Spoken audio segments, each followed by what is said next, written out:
نسخہ ہائے وفا کے نام سے لاہور سے 1984 میں شائع ہوا۔ جو حرف حرب نام سے جو مجموعہ شائع ہوا تھا ہندوستان سے، وہ بعد میں سارے سخن ہمارے کے نام سے لندن سے شائع ہوا۔ اس کے بعد نسخہ ہائے وفا کے نام سے لاہور سے بھی پبلش ہوا۔ فیض کا انتقال 20 نومبر 1984 عیسوی کو لاہور میں ہوا، یعنی 20 نومبر 1984 میں لاہور میں ہوا۔ فیض کو سوویت یونین کا سب سے بڑا اعزاز لینن امن انعام بھی دیا گیا تھا، جو سوئس یونین کا ایک بہت بڑا انعام ہوتا ہے، اس سے بھی، جس کا نام کیا تھا، لینن امن انعام کے نام سے اس کو دیا گیا تھا۔ سوئس کہاں پہ ہوتا ہے؟ سوئس یونین، جس کو ہم USSR کہا جاتا ہے، جو کہ ایک اسٹیٹ ہے، کہاں، نارتھ یوریشیا کا ایک اسٹیٹ ہے۔ فیض احمد فیض کا یہ کمال ہے کہ انہوں نے غزل کی کلاسیکی روایت سے پوری طرح استفادہ کیا اور اسے انقلابی فکر سے ہم آہنگ کر کے ایک بالکل نئی کیفیت پیدا کی۔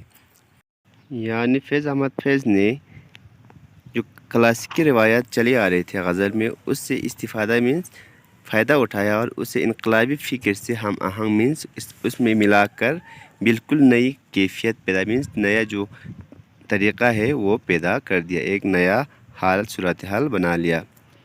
ان کا ذوق شعر بڑا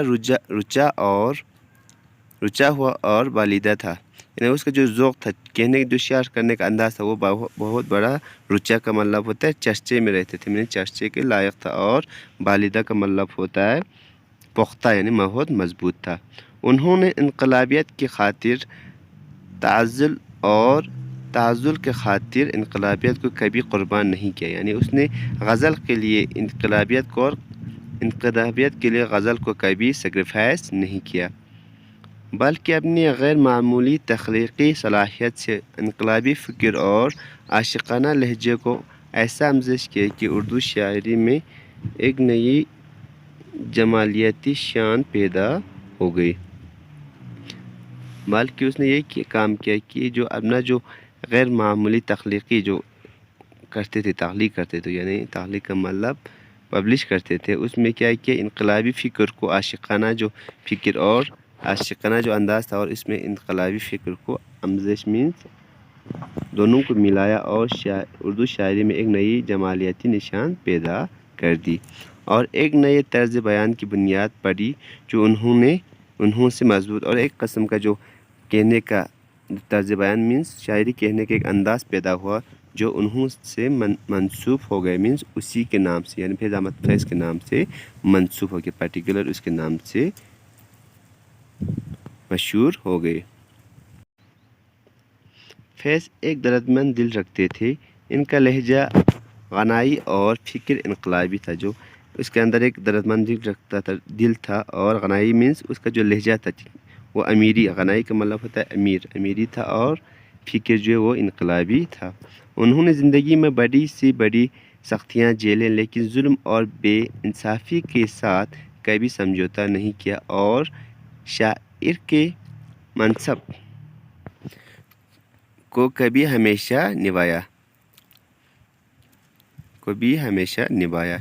ان کی شاعری میں ایسی دردمندی، دل آویزی، تاثیر اور جمالیاتی رجاؤ ہے۔ دردمندی، دل آویزی کا مطلب ہوتا ہے دلکشی، یعنی جس پہ ہمارے دل آئے، تاثیر مینس اثردار، اور جمالیاتی مینس حسن رجاؤ ہے کہ اس کا دل پر فوراً اثر ہوتا ہے۔ وہ غزل اور نظم دونوں اصناف میں ممتاز حیثیت رکھتی تھی، یعنی غزل اور نظم دونوں میں برابر کا جو اس کا اثر جو ہوتا ہے، یہ ممتاز حیثیت مینس برابری کی حیثیت رکھتا تھا۔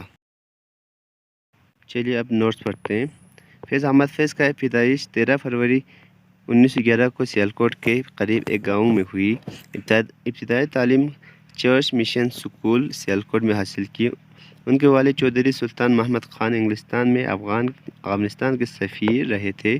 فیض احمد فیض نے اعلیٰ تعلیم لاہور میں حاصل کی اور انگریزی لیکچرر کی حیثیت سے اپنی ملازمت کا آغاز 1935 عیسوی میں امرتسر کے ایک کالج سے کیا۔ تقسیم سے 6 مہینے پہلے فیض کو پاکستان ٹائمز کا ایڈیٹر مقرر کیا گیا۔ بعد میں انہیں 4 سال کے لیے گرفتار کر کے جیل بھیجا گیا۔ فیض کا انتقال 20 نومبر 1984 عیسوی کو لاہور میں ہوا۔ فیض کا پہلا مجموعہ کلام نقش فریادی 1945 عیسوی میں شائع ہوا، لیکن ان کی شاعری میں انقلابی آہنگ قید کے زمانے میں پیدا ہوا اور دست صبا کی اشاعت سے ان کو بہت شہرت حاصل ہوا۔ ان کے کل 7 مجموعے شائع ہو چکے ہیں۔ فیض کا یہ کمال ہے کہ انہوں نے غزل کی کلاسیکی روایات سے پوری طرح استفادہ کیا اور اسے انقلابی فکر سے ہم آہنگ کر کے ایک بالکل نئی کیفیت پیدا کی۔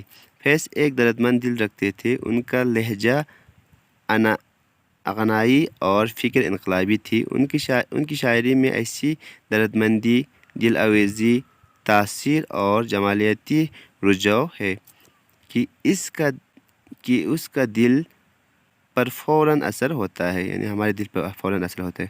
وہ غزل اور نظم دونوں اصناف میں ممتاز حیثیت رکھتے تھے۔ اس کے بعد ہمارا یہ ٹاپک ختم ہوتا ہے۔ آپ اس نوٹ بک پہ لکھ لیجیے گا۔ Thank you.